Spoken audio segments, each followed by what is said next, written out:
Ammo is crazy expensive and hard to find, and dry fire is life. I use the Mantis X10 to keep my handgun skills strong, and it makes dry practice fun and challenging. Check it out at the link below. Hey guys, Brian Hill with the Complete Combatant, and today is Active Self-Protection Extras Dry Fire Mantis Mondays, and we're going to talk about zeros and how to aim appropriately on targets. People really, I find in class, they have a hard time with this concept, so I'm going to try to explain it. Hopefully I do a good job. There is a bit of math involved, but really the math kind of proves that you don't have to know the math to be good at doing this. You just need to know certain facts about your gun and what's going on. So let's talk about zero first. Every gun is zeroed for one location. We know it's one distance that it's zeroed at, but we don't know what zero the distance is. You would actually have to be able to shoot from a bag rest or from a ransom rest and see where that gun's sights and bullet impact together. Every time you change rounds, the weight of the round or how fast the round is, it's going to change that impact slightly. People that are running red dots have a huge advantage of this because you can simply tune it very easily if you change from like a 115 to 147. 124 and 115 grain 9mm don't have a whole lot of difference between them, but there's a slight bit of difference between 147. Now, where is your gun zeroed for? The factory will say it's zeroed for this distance, but all guns are a little different, so we have to figure out where our zero is for our iron sights. They're not adjustable unless you buy a new front sight post. If you have Dawson Precision, maybe using SIG, you can buy a higher or lower front sight post for everybody and change the impact for you. And then you're married to the round that you shoot, and you have to know what your zero is. So really the key thing is we need to know where our zero is at. For red dots, I always recommend a 10-yard zero. I have played with the 10 and the 25 and the 10 and the 25, and there's advantages to both. Everything in the shooting is compromised, but here's the big thing. I don't find a lot of people that can truly shoot a 25-yard group and know their zero. They're just not capable of that kind of precision. And the problem is once you put it on bags, you put it on tables, or you put it in a ransom rest, you change the way that you're interacting with the optic. You tend to put your head down, you're looking through the top of your eyes. So then we still have to confirm it from our standing position. So I just recommend everybody zero at 10 yards because mostly at 10 yards people can shoot pretty well. All right. The 10-yard, 25-yard zero is kind of like the AR 50-yard, 100-yard zero. So what happens is at 10-yard zero, I'm going to have a hold over on the target. So if I'm shooting a 1-inch target, like Modern Samurai's target, if I was at 3 yards, I'd hold at the top edge of the square. Okay. If I was shooting at 25 yards, I'd hold at the bottom edge of the square. Now, if I have a 25-yard zero, it all comes in low, so you're just a little high, a little high, a little high until you're dead on at 25. So you make up your mind. You got to play with it. You got to get really good at it. You've got to refine it, but there is no perfect zero. Altitude changes it, weather changes it, and the way you shoot changes it more than anything. So we need to know our holds. That's really important. We need to understand how external ballistics affects the bullet. But the big thing for you guys is muzzle movement. All right, so I'm going to give you a little bit of stuff that I wrote down here. You're probably not going to be able to read this very well. It's in coach writing. But here's my 10-yard zero. I'm at 124 grain HST that's running at 1,150 feet per second. Okay. At 3 yards, I'm 0.6 low. So that means I have to hold slightly high. At 10 yards, I'm zeroed. At 25 yards, I'm 0.8 low. Okay. At 62 yards, I hit my zero again. So if I was exactly at 62 yards and knew it, there's no holdover, no hold under. But at 100 yards, I have to hold over by 5.4 inches because really it's a 9mm round. It's running out a lot of energy there, and we're starting to get a significant drop, you know. But here's the 25-yard zero. Same round, 124. So at 3 yards, I'm 0.7 high. There's a very small difference here. 1/10. At 10 yards, I'm 0.3 high. At 25 yards, I'm right on. And at 100 yards, I'm 8.7 inches low, so I have to hold over on that. Good to know. But let's talk about this. This is what affects you the most. Mantis is really good for you to help eliminate this, is if I have a sight radius, which is from the front to back sight of 6.88 inches, if I move the muzzle 1/8 of an inch at 5 feet, not yards, at 5 feet, I get 1 inch of deviation. If I move it 2/8 of an inch or 1/4 of an inch, I get 2 inches of deviation. So it's going to be, wherever I move it to, it's going to be that far off. And if I move it 3/8 of an inch, a little less than a half an inch, I get 3 inches. Now look at 25 feet, which is 5 yards. I get 5 inches, 10 inches, and 15 inches, okay? Wow. So what's more important, your holdovers or how much you move the gun? It always comes down to you moving the gun. I had a gentleman in class who was telling me at 25 yards, he's about 5 or 6 inches high, that he just didn't know his holdovers. It's impossible, all right? Our holdover with a 10-yard zero at 25 yards is 0.8 inches. It's not 6 inches, it's not 5 inches. If you were aiming here and you hit up here, something's significantly wrong, and that's going to be you moving the muzzle.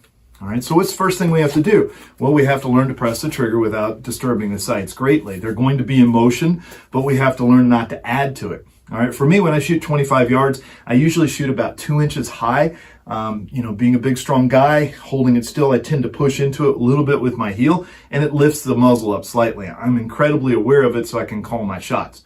If I was aiming at target, it depends on what target I'm shooting. So if I'm shooting something like this B8 over here, at 25, my hold under for 10 yards is about right here.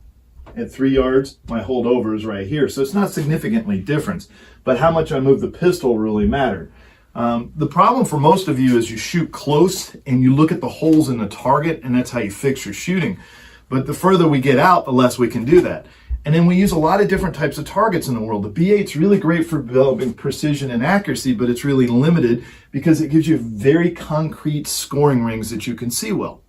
And as we move into other shooting systems and styles, we have different type of targets. All right, so if I'm shooting USPSA or IDPA, I'm going to get this type of target right here, okay?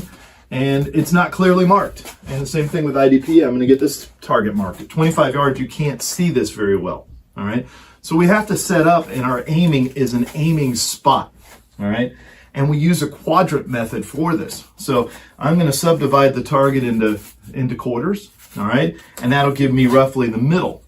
And that's really important for me to know. That puts me right at the alpha, at the top of the alpha here, a little bit higher. But that's how I do it. So when I aim at 25 yards, I simply look at the measurements here, and I'm looking for the round of the shoulder, where the round of the shoulder would be. So think about this as the drop and then the round, and that gives me the high thoracic cavity. It also gives me right across the nipple line when I shoot. So if you look at my arms right here where the round of the shoulder is, if I come straight across, that would be the center of the target. So that's what I do is I make a quadrant right here.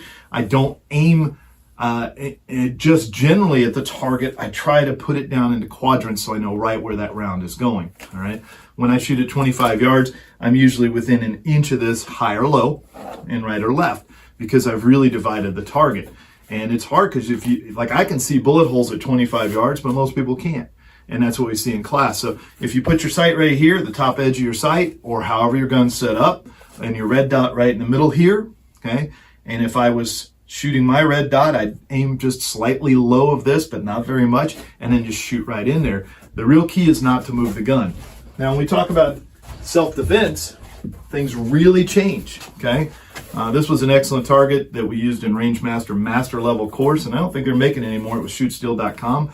But it looks like a human being. So this gives us some anatomical structures to work off. If you look right here, we can see where the shoulder drops, and right here, and that would be the center of the target. Okay, so I go down the middle like this, and I go right here, and I pick it. Now, a lot of people wear logos on their shirt, which is wonderful, all right, especially circular logos that turn into B8 bullseyes. A logo like this, this is Citizens Safety Academy, our friends Ak and Tiffany, great shirt, love the sweatshirt, really comfortable. But right here, if I was aiming for somebody wearing this, I would use this logo and center it. And that gives me a good way to know that I'm actually shooting to the center of it. So when you're shooting a shirt, you've got to find something that gives you that quadrant right here. And then we put the aiming position in that. But it's going to be relative to where it is. Now look at the head. This has ears, okay?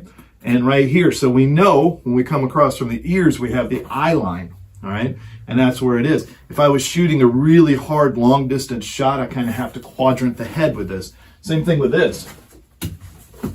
You know, shooting a long range USPSA target's really hard because this box is very small. So I have to kind of imagine where the ears are on this and quadrant just slightly high to get in the alphas. So, you're practicing quadrants. A lot of you shoot smaller targets at home in your dry practice. So you take one of those and you zero it down to a smaller size, which gives you the relative distance of shooting, and that's wonderful. Just remember, use the quadrant method, cut it into a pie. All right, cut it into a pie, up and down, right and left, put that dot in the middle, and then as you press the trigger, try not to disturb it. Okay? Let's do this real quick so we can see. Okay, there goes my safety round. All right, snap caps, everything's empty here. So as I'm pressing this, what I'm doing, I'm going to look at the camera here, and I'm going to see my red dot in the center of the camera, and I'm just going to quadrant the camera into 4 parts, and then I press my shot in the middle of that. So that gives me a lot of aiming ability with it, a lot of aiming ability. So work on quadranting the target. It's always a good way to shoot. We always shoot at the speed relative to the target. So if I'm shooting at 3 yards and I'm shooting this guy, I don't have to quadrant it a whole lot. All right, I'm going to be able to see the center right here. I'm going to pick a spot to aim for though, because wherever I drive my eyes to, that's where the gun's going to go. So if I just generally look at this target, my gun will go anywhere inside of it. But if I pick a spot and drive the gun to it, then I'm likely to be inside of that. All right, at 10 yards, we're starting to change gears a little bit.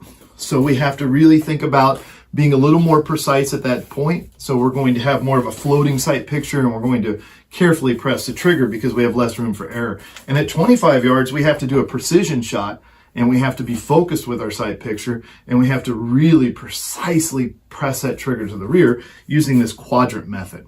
All right, I hope that helps you with your dry fire practice. Always pick a spot to aim to, okay?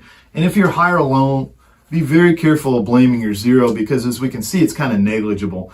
It's, roughly a ½ inch holdover up at 3 yards and roughly an inch hold under it at 25 yards. Most of us move the gun more than that. All right, so our muzzle deviation is significantly larger than a holdover. The problem for a lot of people when they zero is they have a bad habit and they zero to the bad habit. All right, and that works for a little while at a certain distance only. All right, but if I always press the gun to the left and I keep moving the sight over to the other side, I'm still going to have to adjust every time because it's not right. It's not shooting to the right place. My basics move it more than anything. So get on your Mantis, get those precision trigger presses. All right, keep your breath moving, keep your sight open, accept a certain amount of wobble. All right, and then watch that dot, watch that sight. The moment that you press the trigger, did you disturb the sights? The better you get at that, the better you'll be. I come from a precision rifle shooting background and also carbines a lot, so I really have a great trigger finger in comparison to most pistol shooters. It means I can shoot really accurate at distance, but I tend to be slower up close because I'm not used to pressing as quick. So I've really been working on speed. And the speed doesn't really change how well I can precisely press the trigger, but it does add a bit of wobble to it. So bigger target, less precision, smaller target, more precision.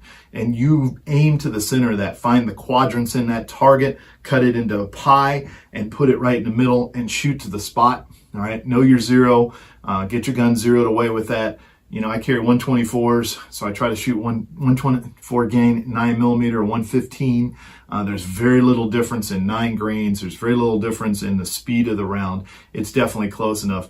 And when I shoot my duty, or my carry ammo, not duty, HST, I find it to be an incredibly accurate round. We're all shooting anything we can get a hold of. You'll see some of your groups really open up, and a little bit of that will be what kind of ammo you're shooting, and also how does your gun lock up? How tight is it? You got to know how well that gun shoots. I had an early generation MMP, and I used to call it minute of basketball because those guns were unlocking early, so the barrel was actually in motion as the bullet was exiting, and that meant it could go anywhere. All right, and we just never knew. So I had to stop shooting that gun, and I had Apex send a barrel for it that was gunsmith fitted, and the gun was so out of spec that the fitted barrel was too loose. So they even built a bigger barrel to go in it. So that's an incredible amount of it. Most guns are incredibly accurate. If you're shooting a major manufacturer's gun, it's going to be good to go now. All this has been pretty much worked out, but some guns like ammo better than others, and it's something important to know. And know where you're aiming. Pick a point, be precise with it, and you can really press the pistol pretty far out. Since I went to a red dot, Before I could shoot 15-yard headshots, maybe 25-yard headshots, but it was really iffy. The percentages went right down, okay? But 15 was guaranteed, and then body shots 40 or 50 yards guaranteed. Since I've gone to a red dot, I can shoot 25-yard headshots with about 80% success rate, which is pretty good. And then I can shoot out to 70 yards on the draw with body shots. So I've basically turned my pistol into a pistol caliber carbine type platform because, you know, as we see, the 9mm is really running out of juice when we get out to 70 or 80 yards anyway. At 100, we've got, you know, 6 or 8 inches holdover, depending on the zero and the weight of the bullet. So something to think about. You're going to get better, and I think the red dot is the way of the future, and it gives us incredible adjustability with whatever we're shooting. But also, you can go down the rabbit hole and decide that it's your zero. All right, may not be your zero. It may be how much you move the gun, or it may be the way you're aiming it. I'm Brian Hill with the Complete Combatant. Please make sure you subscribe to Active Self-Protection Extra. Please leave a like or dislike. There's always two guys that like to dislike things.